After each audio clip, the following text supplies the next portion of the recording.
राहुल गांधी के नेपाल में एक पार्टी में शामिल होने के एक वीडियो को लेकर कांग्रेस और बीजेपी के बीच वाकयुद्ध के बीच केंद्रीय मंत्री स्मृति ईरानी भी राहुल गांधी के साथ साथ उनके संसदीय क्षेत्र वायनाड पहुंच गयी। दोनों ने अलग अलग क्षेत्र में कई कार्यक्रमों में हिस्सा लिया।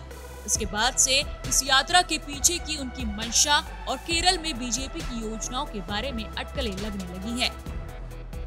हम भी इसी बात का विश्लेषण करने की कोशिश कर रहे हैं कि स्मृति ईरानी की वायनाड यात्रा के सियासी मायने क्या हैं। दरअसल केंद्रीय महिला एवं बाल विकास मंत्री स्मृति ईरानी प्रदेश के कई हिस्सों में विभिन्न कार्यक्रमों में शिरकत करने पहुंची। उन्होंने अपने केरल दौरे से पहले मलयालम भाषा में ट्वीट के जरिए एक अलग ही संदेश देने की कोशिश की। स्मृति ईरानी ने सोमवार को मलयालम भाषा में ट्वीट करते हुए लिखा, नमस्ते वायनाड, मैं जल्द ही जिले के विकास से संबंधित विभिन्न बैठकों में भाग लेने के लिए यहाँ आ रही हूँ। कल मिलते हैं। वायनाड को लेकर स्मृति ईरानी के इस उत्साह को देखकर कई सियासी मायने निकाले जा रहे हैं। नंबर 1, क्या स्मृति ईरानी राहुल गांधी के संसदीय क्षेत्र में सेंध लगाने की कोशिश कर रही हैं? नंबर 2, क्या कांग्रेस की कमजोरियों का मुद्दा उठाकर राहुल गांधी को उनके संसदीय क्षेत्र में घेरने और बीजेपी को मजबूत करने की तैयारी है? नंबर 3, या फिर स्मृति ईरानी को 2024 का लोकसभा चुनाव वायनाड से भी लड़ाया जा सकता है? ये सभी सवाल इसलिए उठ रहे हैं कि कोई अमेठी विधानसभा में राहुल गांधी के मुकाबले खड़े होने और उन्हें हराने के बाद से राहुल गांधी और स्मृति ईरानी की राजनीतिक प्रतिद्वंद्विता हमेशा सुर्खियों में रही है। इसलिए उनके वायनाड दौरे का सियासी महत्व है। दरअसल स्मृति ने पहले 2014 में अमेठी में राहुल गांधी के खिलाफ विधानसभा चुनाव लड़ा था। 2014 में वे कांग्रेस के पूर्व अध्यक्ष से बेशक चुनाव में पिछड़ गईं, लेकिन हार नहीं मानी। अगले 5 सालों में उन्होंने इस हार को जीत में बदलने में कोई कसर नहीं छोड़ी। 2014 में हार के बावजूद स्मृति लगातार जनता के बीच में रही और अपना जनाधार मजबूत किया। इस दौरान वे करीब 60 दिनों तक गौरीगंज में एक किराए के घर कृष्णा मेंशन में ठहरी थी।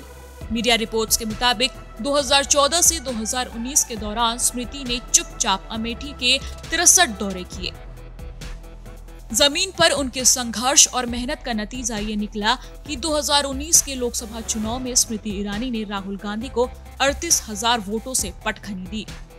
कांग्रेस नेता ने जहां वायनाड में जीत कर संसद में अपनी जगह बरकरार रखी, वहीं परिवार के गढ़ अमेठी में उनके हारने से पार्टी को भारी नुकसान हुआ। राहुल गांधी के खिलाफ स्मृति ईरानी अमेठी के मैदान पर उतारने के बाद बीजेपी लीडरशिप ने समय समय पर कई मुद्दों पर राहुल गांधी को घेरने के लिए स्मृति को आगे किया।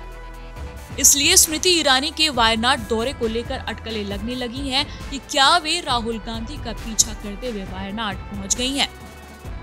अमेठी में राहुल गांधी को बेघर करने के बाद वे वायनाड से भी कांग्रेस नेता को बाहर निकालने की तैयारी में हैं।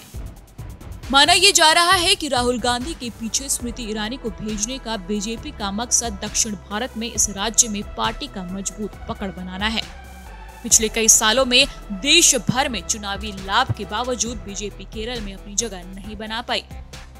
राज्य की राजनीतिक जमीन पर कब्जा करने के लिए कुछ क्षेत्रीय नेताओं को आगे करने का भी पार्टी का कोई फायदा नहीं हुआ।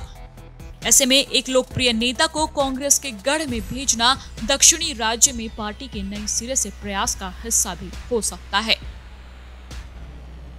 टाइम्स नाउ नव भारत डिजिटल ओरिजिनल की रिपोर्ट। खबरों के पीछे की खबर पहुंचाते हैं हम, आपकी आवाज को मुद्दा बनाते हैं हम। टाइम्स नाउ नव भारत को YouTube पर लाइव देखिए, सब्सक्राइब करिए और बेल आइकन जरूर दबाइए।